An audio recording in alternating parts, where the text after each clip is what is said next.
In the evening, Peppa went home, but the road veered off to the side. She saw familiar faces: Susie, Rebecca, Denny, and new ones, pale and motionless. In the center of the circle, a puddle of black liquid reflecting the sky, but distorted. They stood silently, waiting. Peppa slowly approached. Susie turned her head abruptly without blinking. Her eyes, empty sockets, a black drop at the corner of her mouth. All the children simultaneously turned their heads toward Peppa, synchronously, faces devoid of emotion. The puddle in the center of the circle pulsed, gentle ripples emanating from it. Peppa stepped back. The children reached their hands out at the same time, their fingers elongated, black liquid flowing from them. The children's mouths opened to an unnatural width, but silently. The puddle in the center suddenly stretched upward, forming a black tentacle reaching toward Peppa. Peppa ran. When she looked back, everything had disappeared. But it was worse. Numerous trails of black slime led in different directions. Some led to Peppa's gate. Someone left with her, or followed her. Midnight, Peppa sat on her bed, drawing a circle in her notebook. A shadow near the door began to change. It was the silhouette of one of the children from the circle.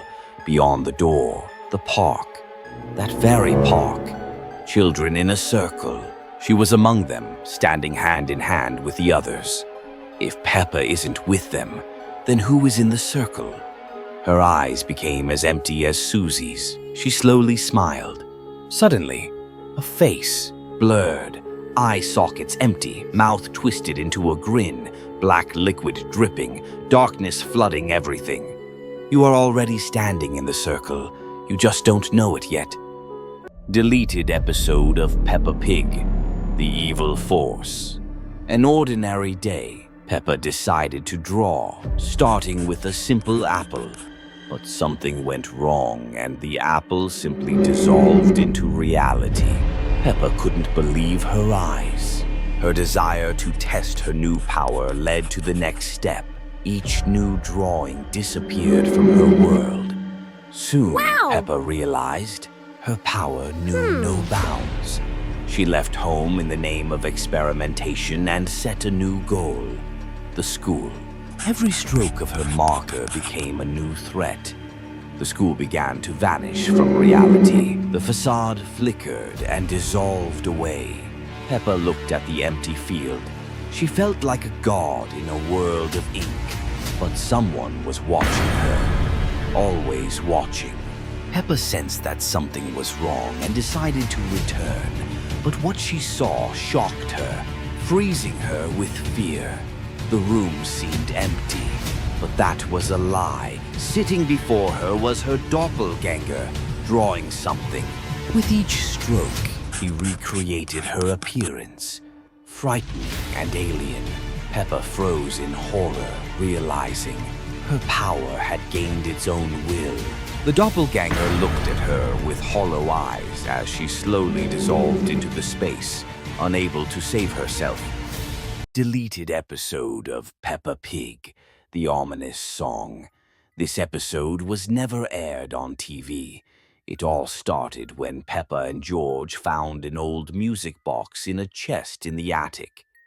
George accidentally wound it up, and a strange, unnatural melody began to play. The music was eerie, almost as if it shouldn't be heard at that moment.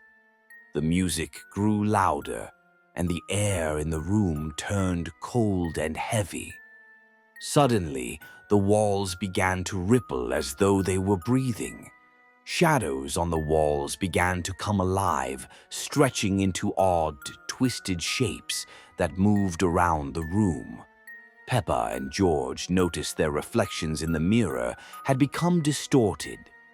Their eyes were enormous, and their smiles twisted into something unnatural, like they weren't their own.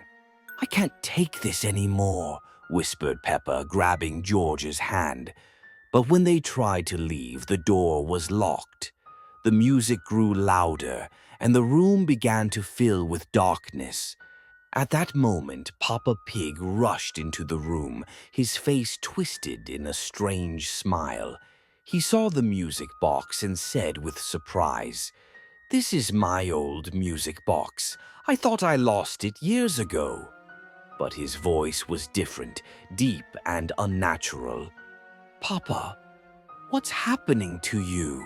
asked Peppa in fear. As soon as Papa Pig touched the box, his body began to distort. His face twisted, his eyes darkened, and his arms elongated unnaturally. "Now I can play again," he whispered, and his laugh, low and metallic, filled the room. Peppa and George watched in horror as Papa Pig lost all human form, his body collapsing into a shadow that couldn't stop moving. "I can't stop it," he said, and his figure faded into the darkness, swallowed by emptiness. The box started playing again. The music became unbearably loud, echoing through the room as if the room itself was alive. The walls cracked, and the shadows grew more menacing. Suddenly, Peppa and George felt something pulling them inside. They couldn't move, couldn't resist. "What's happening?" screamed George, but his voice was drowned by the music. At that moment, everything around them turned dark, and the room disappeared. Instead, they found themselves in an endless void, an abyss, where there was nothing but the sound of the music. Inside the box, everything was closed off, consuming them into its vast depths. Peppa and George stood in this nightmarish void, surrounded by dark shadows that wouldn't let them go. Their bodies grew heavier, and the music became more unbearable, as if it were a part of this endless darkness. "Are we stuck here forever?" whispered Peppa. And just as they tried to speak their last words, everything around them dissolved into the darkness, and the sound of the box merged with the silence. The music stopped, and the episode ended. Deleted Peppa Pig episode, The Spider. This Peppa Pig episode was never aired on television. It was removed. And now it's clear why. It all started like a normal day. George was playing on the carpet, Peppa was organizing her toys, and Daddy Pig was reading the newspaper. Mummy Pig was cooking breakfast. Everything felt calm, until George screamed.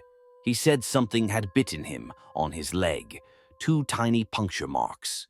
No one paid much attention. A few hours later, George became sluggish.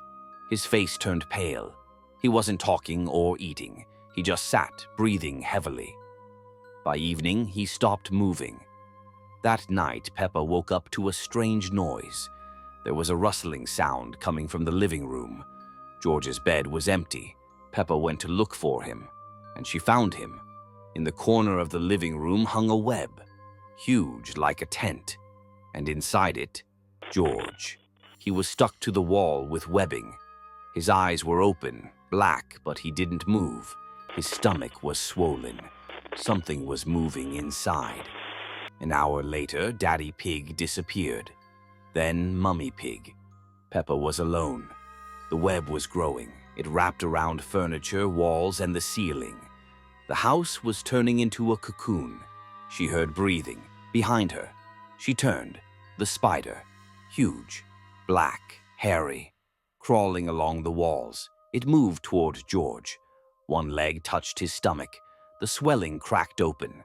From inside crawled a small spider, spider-like, with a monstrous version of George's face. It twitched. Peppa ran to her room. The last thing she saw, her parents already hanging from the ceiling. Then she saw their faces, distorted and terrifying. Threads were pulling out of their mouths.